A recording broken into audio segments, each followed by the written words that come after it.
Hello, hello, hello. Hello, everyone. Good evening. Good evening, everyone. I hope you can all see me and most importantly hear me. Oh, there you go. If you can't hear me, then let me know, but I think you can. Wonderful. Okay, so good evening, everyone. Thank you so much for coming to tonight's webinar called You're Hired. I hope it's going to be useful for you and hopefully enjoyable as well as informative. So if you don't know who I am, my name is Dave, and as you may notice, I'm not Russian or Ukrainian or from any Russian-speaking country. I'm from the UK. I'm from a city called Leeds, which is in the north of England. So just to tell you a little bit more about me, I trained as a teacher almost 10 years ago. After leaving my job as a salesperson, I studied English and English literature at college. And then after I finished my teacher training, I taught in China for 2 years. And that included teaching business English at Guangzhou University in South China. And when I came back from China, I had a career change actually, and I went back to the business world. And I worked as an IT recruitment consultant. So finding jobs for people and people for jobs and preparing them for interviews as well. I was also a branch manager for an accounting company, and then I came back to teaching because, well, I enjoy it.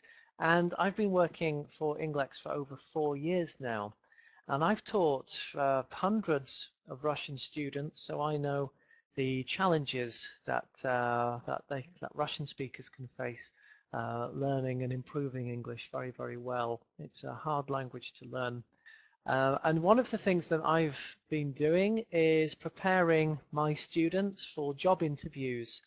And fortunately, they've gone on to get jobs in the United States, the UK, and even Germany and France as well. So this evening, I'm going to do my best to share some of my experience and knowledge to help you prepare for any potential job applications you'll be making in English. Okay, so let's get started, shall we? And as you can see, it's a lovely sunny evening outside in England. It's 6 o'clock in the evening, about 2 hours behind Moscow. So let's get started. This is my office, by the way. All of that stuff are my guitars. I'm a musician, so when I'm not teaching, I play music. If you wondered what all the boxes were, they're not textbooks. The textbooks on this bookshelf here. Okay, hot in St. Petersburg today, 28 degrees. Wow. Okay, so let's begin. So our plan, we're going to first start with discussing finding jobs, of course, because you can't apply for them if you don't find them, and how to get in touch. Then we'll be talking about how you're going to write your CV or resume.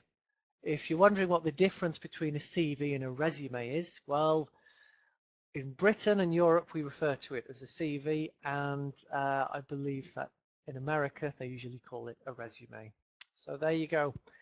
Then we'll be talking about the kind of language you would be expected to use in phone interviews and any email correspondence. So all the contact that you have before the face-to-face interview as well, because all of that is very important.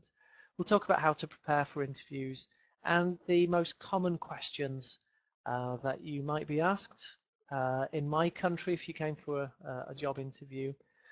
I think they're very, very similar all over the world, but we can talk about how to answer them as well. Okay, and then we might think about questions that you could ask the interviewer or interviewers if there's what we call a panel of interviewers, which can be quite scary.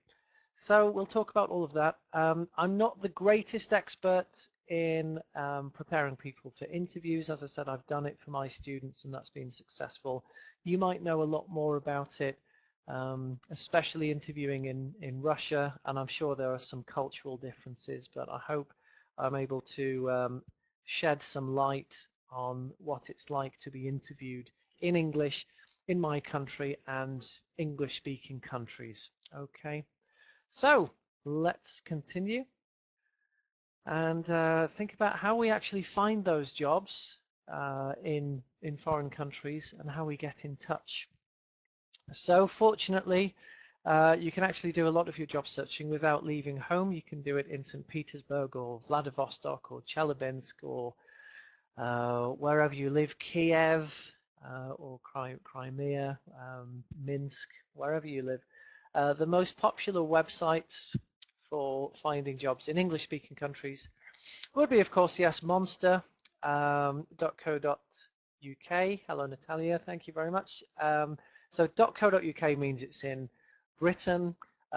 .com is for the United States. Same for Indeed. Indeed.co.uk, which is a brilliant website for finding jobs in many, many different areas.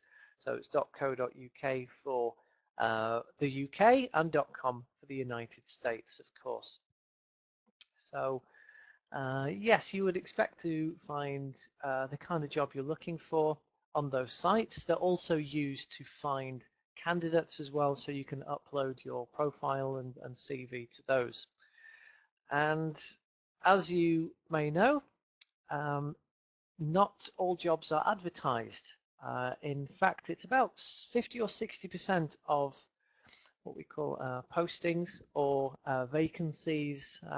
They're not always advertised because, of course, employees have to pay to advertise those jobs. So sometimes you can apply for a job that hasn't been advertised, and we're going to discuss that as well. That's something called speculative applications, and that can really give you an advantage over other candidates. Okay, so yeah, so when you're thinking about applying for a job or looking for a job, you obviously know what you can do and the kind of job that you want. So find a company that offers it, and you can contact them by email, and you can send them your CV, say that you were researching companies like theirs and theirs stood out. You can say your company really stood out to me as a company that's dedicated to whatever, providing fantastic software solutions or whatever. Okay, and if there is a job, then they can tell you about it, or if not, you can put in your letter, please keep my details on file. Okay. Somebody's just asked about LinkedIn. LinkedIn is saturated, meaning it's completely full of recruitment consultants. I know because I used to be one, so I'm not sure it's a good way of connecting with people. But if you are an employer and you're trying to find candidates, I think it's really, really good. It's a very good tool, and you can also find jobs as well. But most of the people who want to connect with you will probably be recruiters who are trying to get you a job and make some money out of it. But they can help you, of course. Okay, so resumes or CVs. So let's talk about that for a moment. Okay, so here are some of my phrases. It should have been the previous page. So when you're writing those speculative applications, that's when you're not applying for a job that's been advertised. You can use some of these phrases. As I mentioned, I'm writing to inquire if you have any vacancies in your company. I enclose or I have attached my CV or resume for your information. In my research, looking at potential new job opportunities, your company stood out. I believe I could be a real asset for you or for your organization, for your company. That word asset, because the theme I want to really highlight this evening is how you're basically saying I'm the answer, I'm the solution. You have a problem, you have a need, and I'm the answer. So I have excellent references. Well, if you do, you'll have to provide those, and I would be delighted to discuss any possible vacancies with you at your convenience. It's a very good phrase to use. Please reply at your convenience. Please let me know at your convenience, and you can use that at every stage of your application. Okay. If you do want to write a question, I'm afraid I'm not very well educated in Russian, so yeah, so please write it in English if you can. Yes, so in case you don't have any suitable openings at this time or at the moment, you could say I would be very grateful if you could keep my details on file for any future opportunities or openings, things like that. And as I said, that really, really gives you an edge. It will show employers you've got initiative, which is a great word to use in interviews and in your cover letters, initiative, showing that you don't need to be told to do it. And that's a really big part of business culture in the UK. People really admire initiative. So stood out, Mila, means it's like a highlight, like you noticed it. It's like that. If you imagine 10 people standing in a line, one of them takes a step forward, they are standing out. They have stood out and you notice them. So imagine those 10 people, actually 10 companies. And there's something special about one of them, so they really stand out. You notice them. Okay. Good. So that speculative application is very, very useful. It will really impress employers, especially in my country. I know that's very, very impressive. And I've actually done a speculative application, and somebody called me about 9 months or a year later, and they said, we've just pulled your CV out of our file. We have a job opportunity now. Would you like to come for an interview? So I know from personal experience it does work. Okay, so there are some cliches. Now I know that English is really, really hard to learn, and you could go to university and study business English, or even do a master's in business English. And the thing about business and language is it's always changing.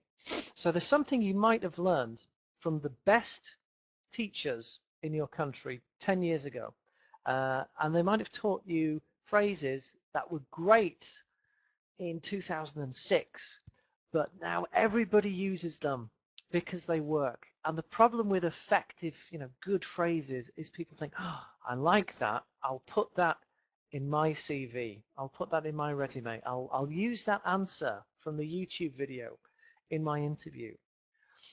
And the interviewers, especially if they are experienced, will think, yeah, I've heard that one before.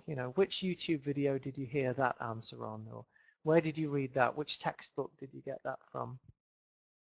So there are a few cliches, things that employers are just hearing all the time, which we'd like to try and avoid. Okay, so references available upon request is something you might use, or I have references. The biggest mistake people use is they don't have them. They say they could get them, but what can the employer do with that? Show them. Don't tell them you've got them. Just give them to them. Okay. People say I'm a fast learner. Well, what does that tell someone? You're a fast learner. You're good at learning interview cliches. So again, another thing I really want to stand out, to use that phrase, or to highlight, is when you're doing an application, whether it's your speculative application or your phone interview, your face-to-face interview, the second interview, whatever, don't tell them, show them. Yeah, don't say, for example, don't say in your CV, I'm very punctual, I'm always on time, and then turn up 5 minutes late. That's an example. Don't tell them you're punctual, because you should be. Just be early. That's a very, very simple example. Don't tell them you're a good salesperson. Show them your sales figures. Don't tell them you've got good references. Show them your references. I think for a lot of Russian speakers, you'll be getting like IT-based jobs where it's not about your sales skills. It's just about your skills. But again, you still want to advertise yourself, so show examples of your work to them instead of just saying what you can do, listing all the languages you can code in. Have some examples or have some references, somebody saying they can do that.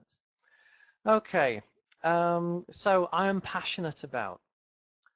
Yeah, people say I'm passionate about teaching. I'm passionate about sales. I'm passionate about growing businesses or startups or new technology, all of that stuff.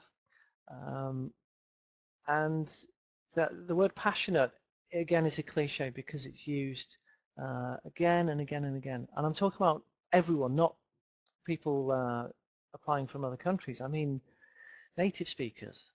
Yeah, they do it. People applying for university, for Oxford and Cambridge University this year, or Google or Facebook in America will say, I'm passionate. Well, everyone's passionate. They've heard it. Here's the new phrase, which may be out of date in 10 years, but it's really, really good, and not everybody uses it yet, but it's new right now. I would recommend you say something like, I'm deeply committed, or I have a deep, deep commitment to.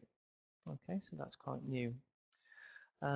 Somebody's asked, how do you show that you're a fast learner? Well, you can show that in your professional experience, can't you? And you can talk about the challenges that you faced when you've had to take on a new challenge and how you overcame it, what you learned.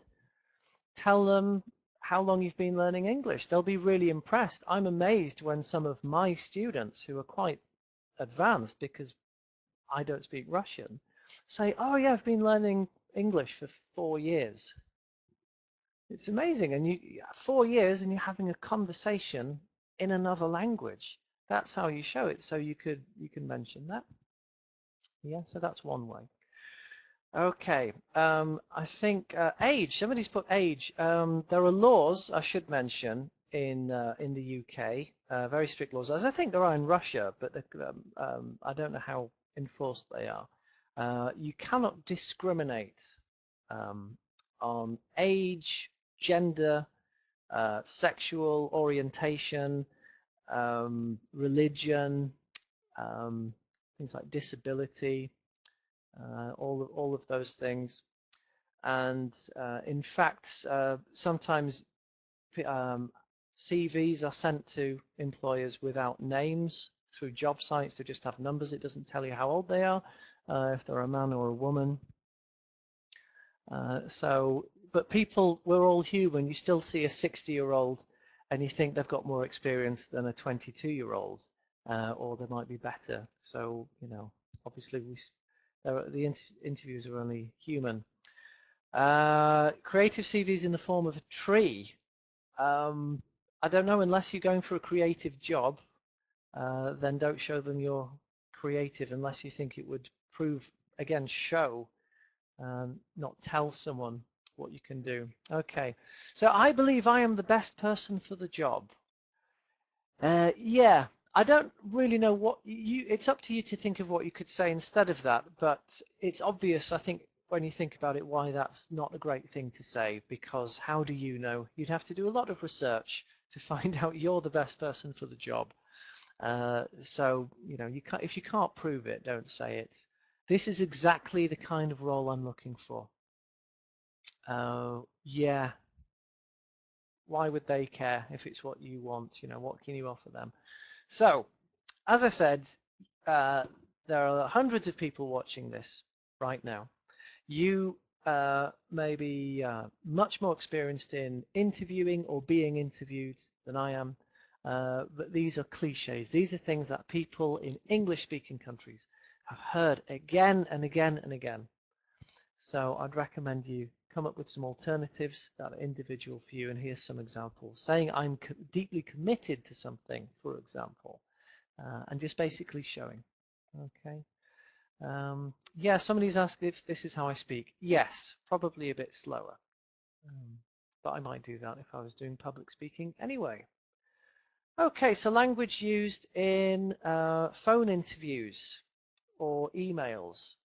Yeah, email correspondence. So you're being judged sometimes, unless it's just like somebody's secretary or assistant. Every line of your application and your things like your CV are really, really important. Just like to ask people to make some comments. How long do you think the average British employer spends looking or reading, looking at or reading a CV? How long do they spend looking at your CV? 15 seconds, says Maria. Okay. 2 minutes, 10 seconds, half a second, 5 minutes, less than 1 minute, 5 minutes, 2 seconds. Yeah, I think half a second is a bit short. But yeah, the average is about 15 seconds, and they're doing what's called scanning. If any of you've done English examinations like IELTS, you'll have learned about scanning, where you're looking for certain words.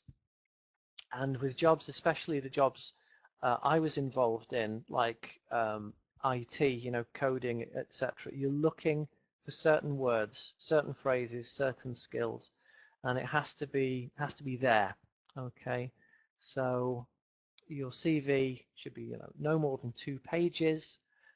And it should be easy to find the information. And, you know, ask a friend or a colleague, somebody who speaks English less well than you know, can you find those words, and how long does it take you to find them?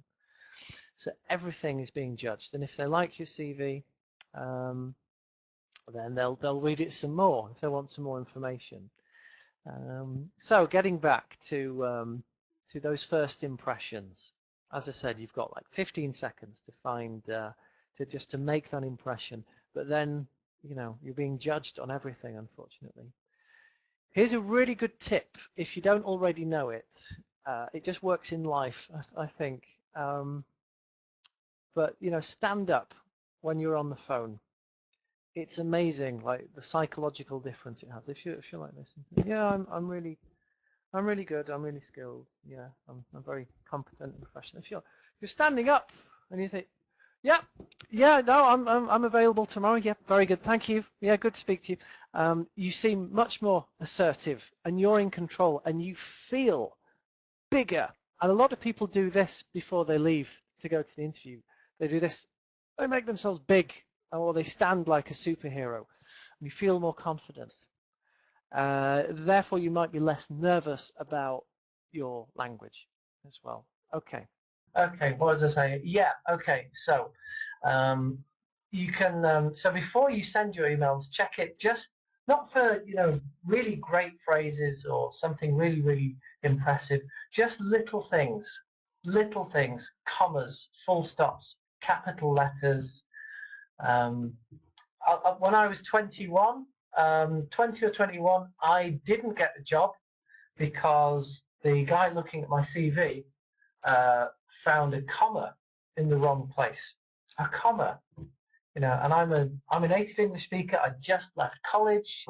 My own language is my speciality. I'd studied English as a language and how English works. I'm an expert. I can teach it to other English speakers, and I didn't put a comma. I didn't get a job. So that's important. Just little mistakes is what is the biggest reason why somebody wouldn't be impressed with your communication. Okay, can everybody hear me? People are still saying yes. Okay, I don't know what plus means. Does that mean it's okay? Yeah, is that good? All right, fantastic.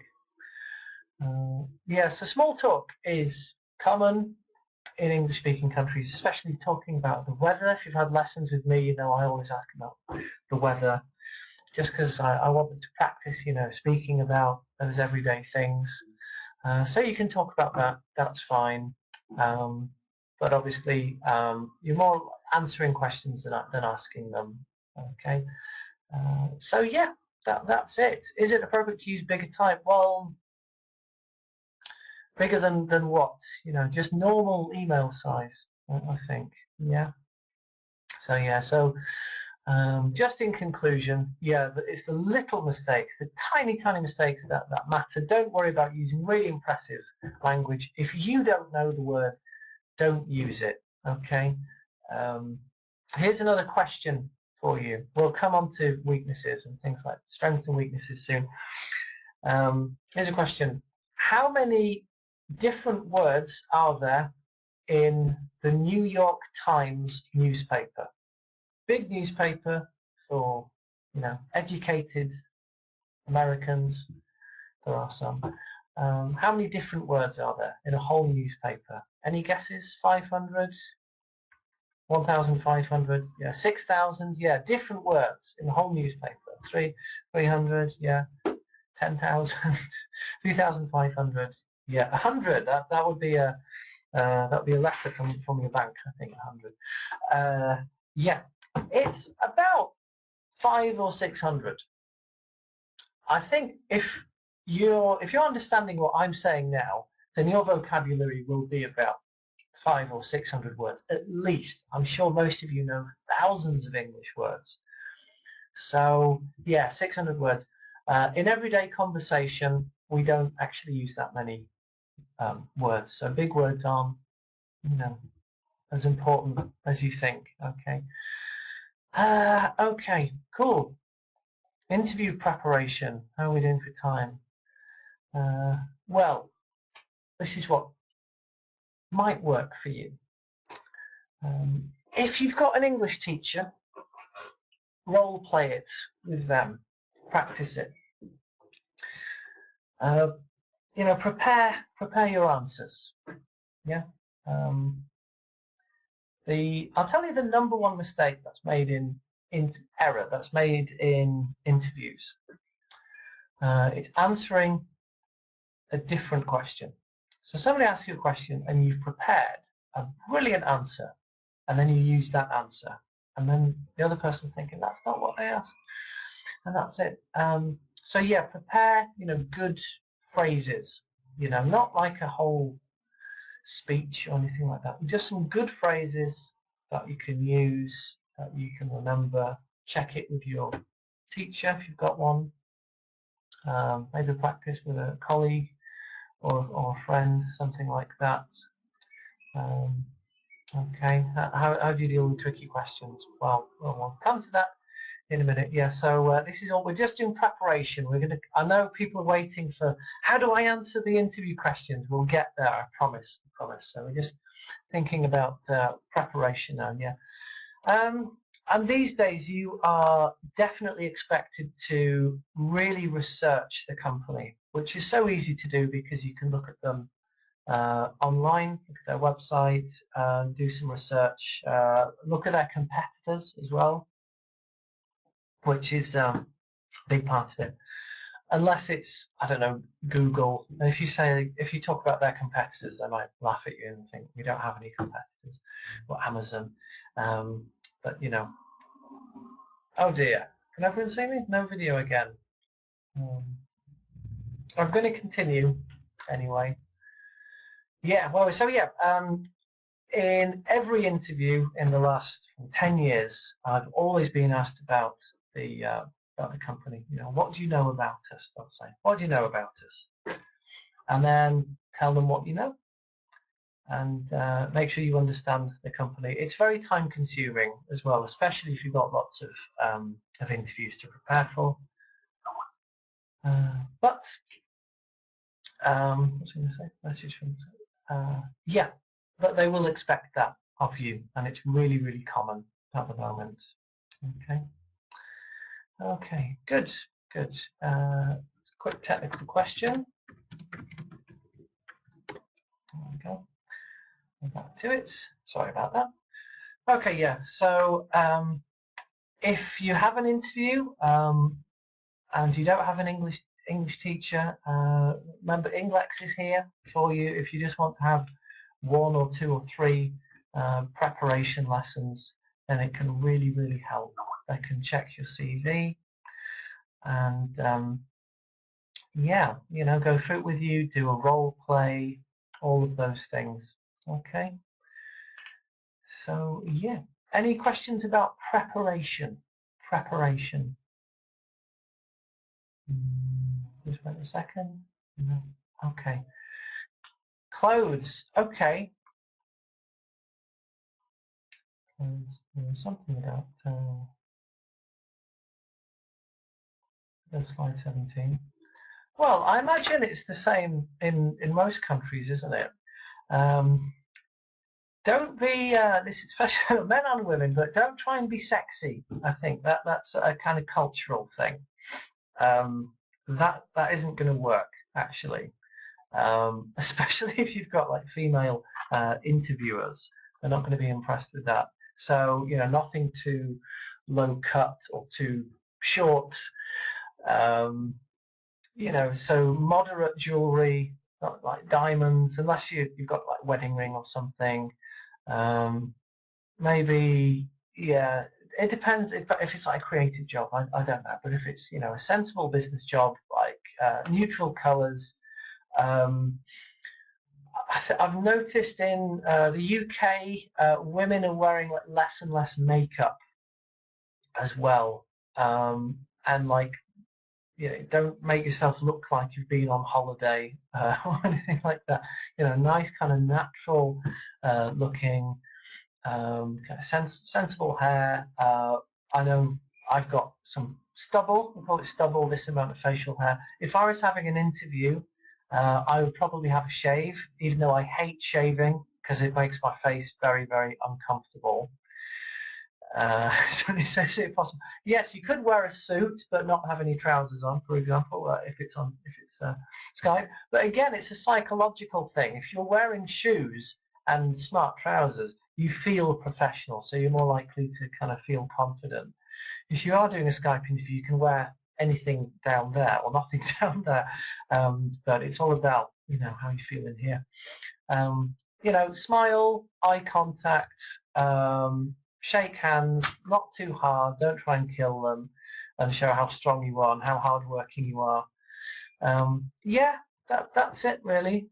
A dress in somewhere it's more than 35 degrees, yes, yeah, that would be expected.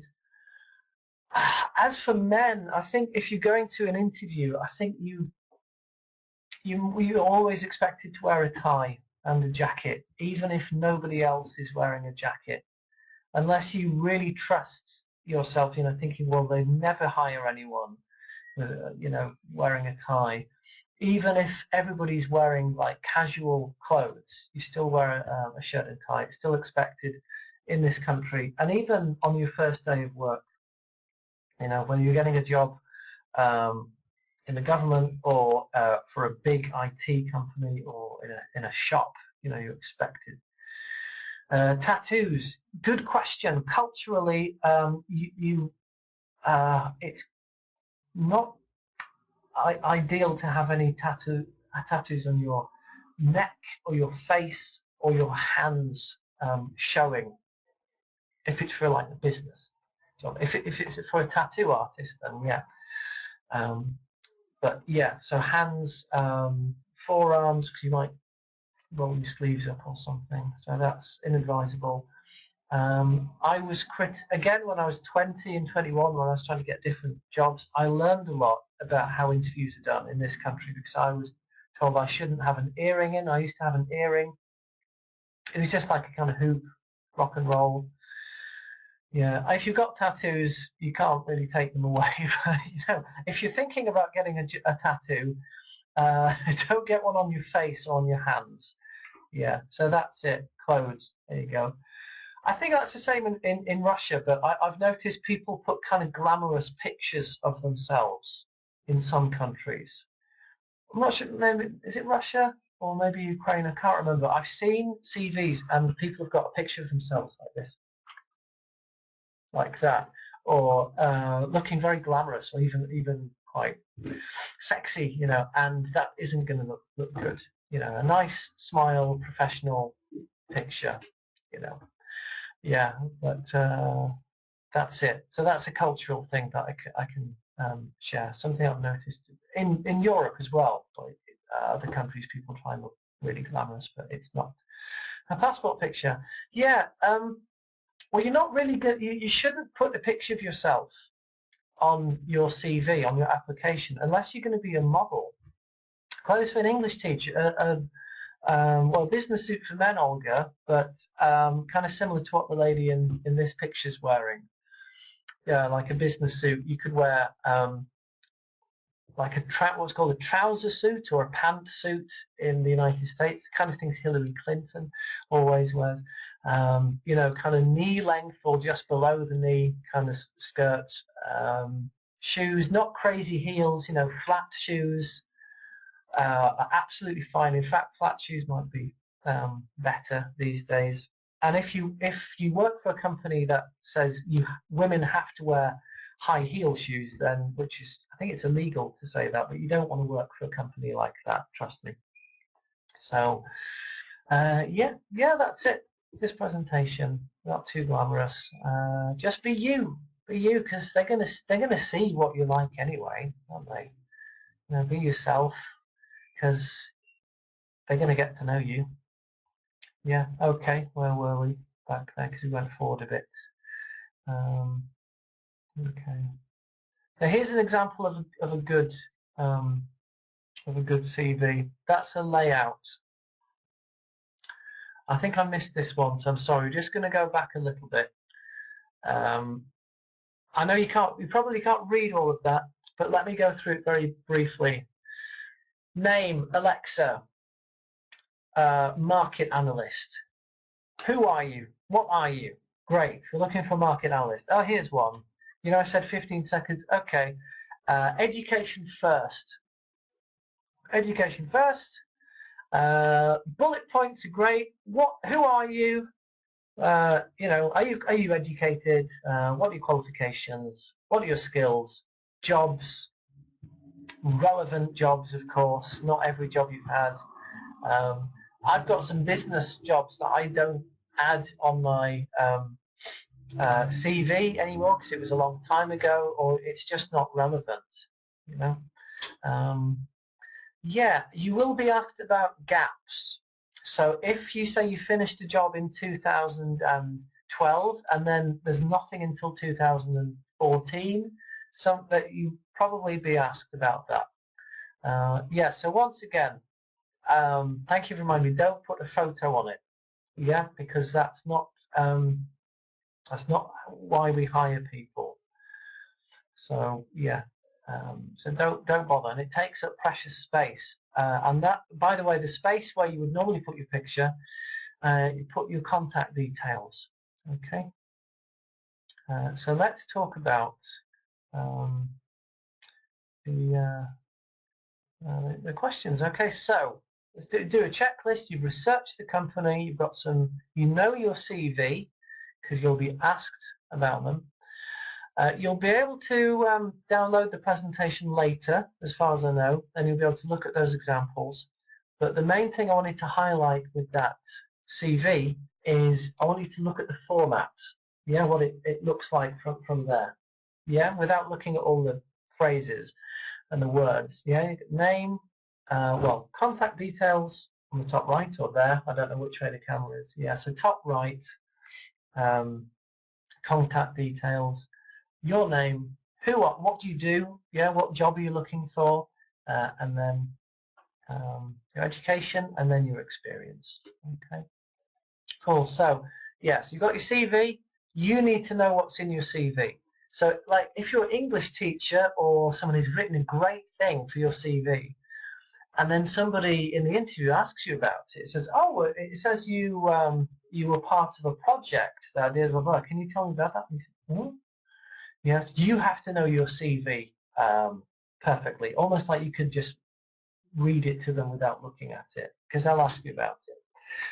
Yeah, and yeah, prepare to go do a role play with someone if you can. Okay, is it okay to change work every 2 or 3 years?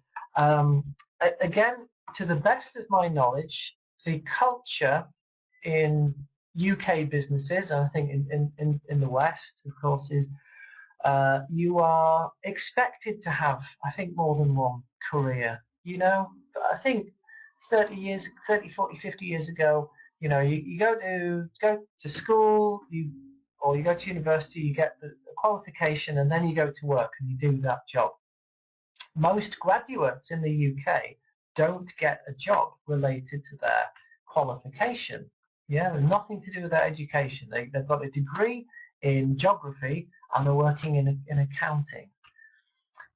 So that's strange. So you actually expected to change. So that as long as you can explain why you changed, then that's fine. I think we all change, which is good, isn't it? Yeah. But when you talk about those jobs, you can use some of the skills that you learned that are relevant, and you can. So, for example, if what was I going to say? Yeah, if you used to work, if you're going to be a salesperson, yeah, you could say you used to work in a shop selling mobile phones or something. It's like your first sales job, or if it's your first coding job, and somebody used to pay you to build a website, or your school asked you to build a website or something like that. Even if you're doing a completely different job, but you did something in that job that's relevant, then you can add that. Yeah, transferable skills. There you go. Great phrase. Yeah, okay. Where are we? So, questions, interview questions. Here are the most common questions that you will be asked in my country, I think the United States as well. They are quite cliche, so you might have quite an interesting interviewer who, doesn't want to just stick to cliches and wants to ask you different questions, but you'll be asked these questions worded like that or similar. Yeah, they'll be paraphrased, meaning they'll be the same question but with different words. What can you tell me about yourself? Well, I think it goes without saying, you don't give them your life story. You talk about yourself so it's relevant for them. The company or whatever organization it is has a need, they have a requirement, or they need someone to solve their problems. And they are going to use part of their budget, their wage budget, their salary budget, to pay someone to fix those problems, or to to fill that space, to fill that requirement. So it should always be about what you can do for them. Why should they buy you? Because they're buying you, aren't they, with your salary? So, talk about yourself, make it career related, talk about how you solve problems, etc. Strengths, people talk about volunteering. Yes, it depends on the job, but yeah, anything that means you're involved, or you've got initiative, or you work with other people. Brilliant, mention that. Strengths, don't just make a list of, I'm very professional, I've got great experience, I'm very hardworking. Don't say you're hardworking, you're expected to be hardworking. What can you do that makes you different? Why is it relevant to the job? Yeah. So I don't know. Tell me about yourself. We want someone who's going to do coding for us. Yeah. Well, I started coding when I was 15 on an old computer. I took the computer apart and I wanted to put it together again. I taught myself or something like that. I hacked into my school's something. I don't know, anything that's relevant. Yeah. So weaknesses. I think it's the number one question people ask. How do you answer that stupid question? What are your weaknesses? Well, in the past, people would tell you, always answer by giving them something that sounds like a weakness, but is actually a strength. Like, well, I'm a workaholic. I work too hard, or my family don't see enough of me. Or I'm a perfectionist. Yeah, or I'm impatient. I want to finish everything. Yeah, because employers have heard all of those things, all of them. And so what can you do? Well, be honest. Yeah. So in the you can say in the past I've struggled with public speaking. I still get very nervous now, but in my last job I had to do a presentation, or I had to talk in a meeting, and I feel better now, but it's something that I want to work on. Talk about Give an example that can show you can overcome strengths. Overcome weaknesses. You know, you can say I'm committed to overcoming it, or I'm worried about my English. You know, because I've only been learning for a number of years, so I've never worked in an English-speaking environment. I've just worked in Russia. This is my first time in Britain, or my first time in America or Australia. But you know, I've learned English really quickly, and I want to move. So you know, that shows that I'm dedicated, and I know my English will get better. Yeah. Well, no, perfectionism isn't bad, but it's not a weakness, is it? And if you present a weakness and you try and tell them it's a weakness, but actually it's a strength, like I'm a perfectionist.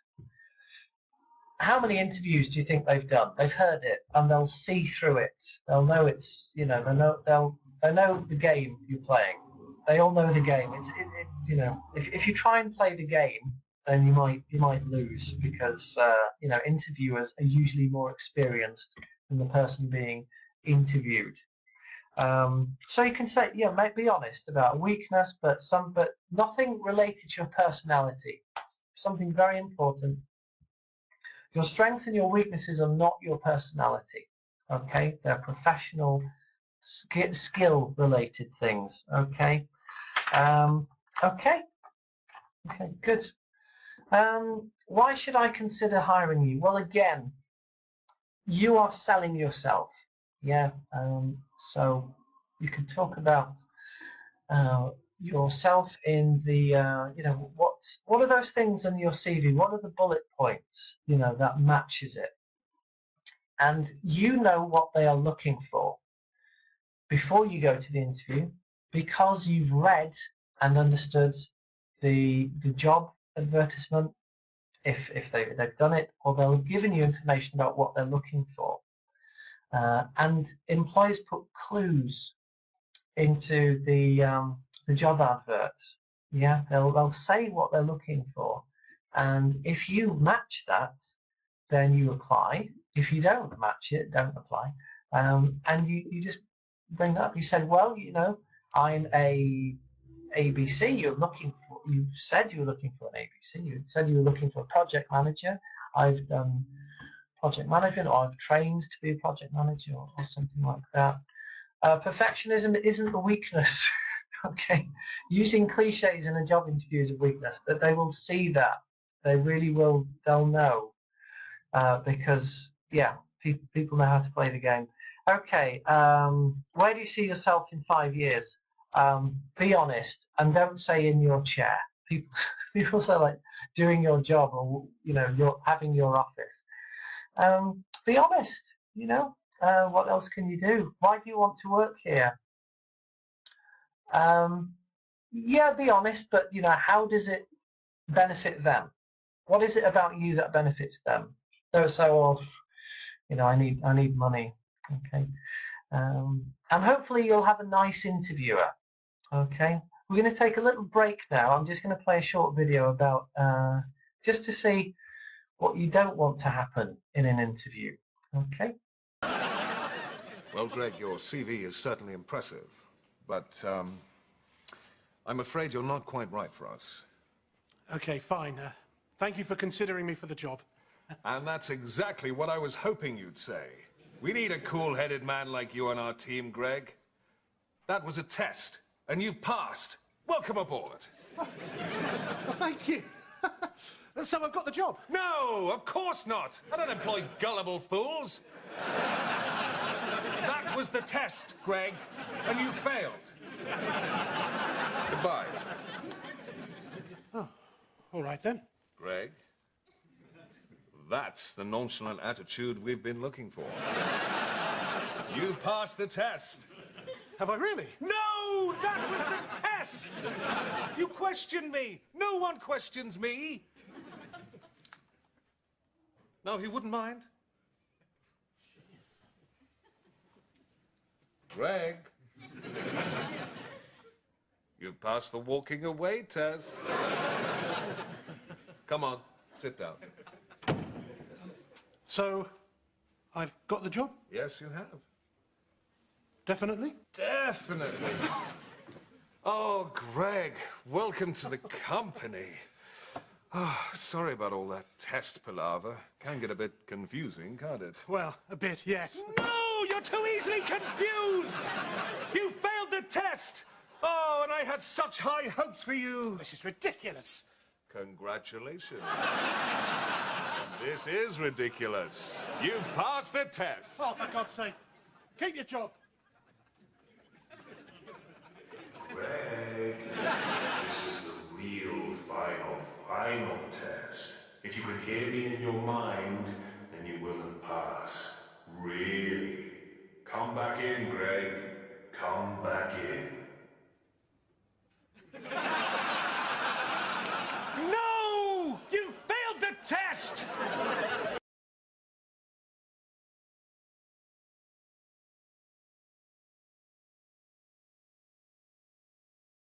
Okay, so I hope you don't have an interview like that, but that can happen. People might try and test you. So yeah, hopefully your interview and your interviewer is going to be as honest as you are, and you know, I suppose you just have to be yourself. When talking about your strengths, once again, it's not about personality, it's about your skills. When it comes to your weaknesses, be honest, but show that it's something that you have improved on. Again, it should be a skill like public speaking.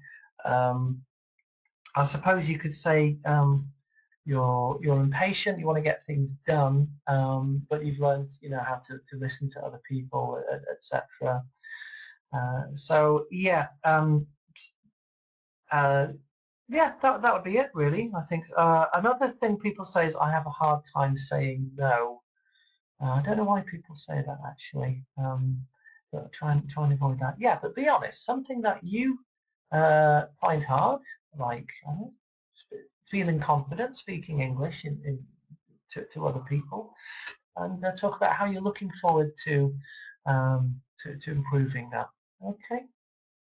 All right. Let's move on. I hope everyone could see the video and hear it. Yeah. So, what can you tell me about yourself? Yeah, it is basically your CV. You're basically just telling them what's in your CV, actually.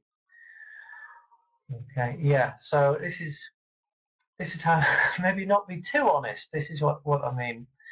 Tell us about yourself. Yeah, I need this job. I just need some money. I just want to come to work and do what I need to, then go home and get paid at the end of the month. Yeah. Okay. So moving on. We've talked about yeah. So we've talked about dress. Yeah. Yeah. I think some people I can understand. Okay. So the STAR method is something that has is really effective when people say, "Give me an example." Give me an example of a time you had to overcome something difficult. You know, tell me about when you had a problem, when you had to work as a team or something like that. Happens in nearly every interview. And there's something called the STAR method, and it's a structure of responding to those behavioral-based interview questions, which is what somebody asked about a few minutes ago. STAR is an acronym. S is situation. T is task. So, yeah, what was the situation? What did you have to do? What did you do? What challenges did you overcome? Who did you work with? How did you do it? And what was the result? Okay, that's it. So describe the situation. What were you working towards? Who did you work with? Did people listen to you? Did you listen to other people? Okay. Try not to give credit to other people, like, oh, Sergey had a brilliant idea, so we did that. Or Anna said we should, you know, do it like that, and we had a great result. Now talk about your contribution to that, okay? Natalia says we use the STAR thing. probably got different letters though. Yeah, and results. Yeah. Don't be arrogant, of course, but you know, be proud. Be proud. Don't be too humble. Don't say, "Oh, my English is really bad" or anything like that. You know, you're great. You wouldn't have been given an interview if you weren't going to be considered for the job. So take credit for the results and your success. Okay. Here's another one. Yeah. Why do you want this job? Well, I'm passionate. There you go, passionate. I'm very passionate about not starving to death. Yeah. Okay. So not saying passionate gives you an advantage over native speakers, I promise you. Okay. So moving on to questions. There are some that have been sent in already, and then I'll go to the ones in the chat. Okay. Is it better to use flexible instead of fast learner? Well, flexible, again, that's kind of different to being a fast learner. Flexible would mean, normally when employers want you to be flexible, I mean, can you work at the weekend, or can you do like extra work? Another word to look for in job adverts is dynamic. We're very dynamic. What that means is they'll say, do that. Oh, wait, we do that now. Oh, can you do, yeah, that means you get lots of different things to do. And you might have to work extra hours or so forth. So again, fast learner, it's not about saying you're a fast learner, it's about showing it through your professional results or success. Or if you're, you know, if you're just getting your first job, show your academic success. Have you done voluntary work? You know, what have you learned to do? The fact that you're having an interview in another language shows you're a fast learner, but you can talk about how you've learned English, you know, in a few years, or how you've improved it, or skill you've had to do. Talk about that. Just don't say it. You know, give examples, give evidence. So that's how you show you're a fast learner. You know, give some examples. It is impossible to get your lessons with Ingleks. Sorry, I've got a few on Wednesday morning, actually. So I've got a few on Wednesday morning, but I'll talk to my managers and see if I can open some spots. But there are lots of other teachers. Please don't. I'm not the only person here. There's lots of really great teachers here, native teachers. But I've met a lot of the Russian English teachers, and I'm really impressed every week with just how much they know, and actually they know a lot more than many native speakers, even native English speakers, actually. So yeah, so I talk to them every week in Speaking Club. So they're great too. Yeah, so please join us at Inglex. There's lots of teachers here. Oh, great point. Social media. Yeah, employers in my country will check your Facebook, your Twitter, your Instagram. They might search for you on YouTube. They'll Google you. In the UK and the US, nobody knows what VK is, so I think VK is safe. But yeah, be very careful. And also after you get the job, because you know, if you say, I can't come into work, I'm really sick today, and then you say, hey, I'm in London doing some sightseeing, you'll get fired. And people get fired every week for doing that. What about your company? Can we apply for it as a teacher? Well, it's not my company. I just work for them. So you can contact Inglex, and I think they're always growing. We've grown a lot in the last few years. We've been very, very successful. So yeah, they might be looking for new teachers. Check your info on the is it okay to change work every 2 to 3 years? Well, it depends. You know, are you qualified for the job, or are you, you know, if it's like a trainee job or graduate position, what can you show in your previous experience that shows that you're the right kind of person to learn or do that job? Companies should relocate you if you don't have music, shouldn't they? Yeah, I mean, employers have, if they want you, they will do everything they can to get you a work visa. It has to be legal in this country. I worked for a long time on a tourist visa in China.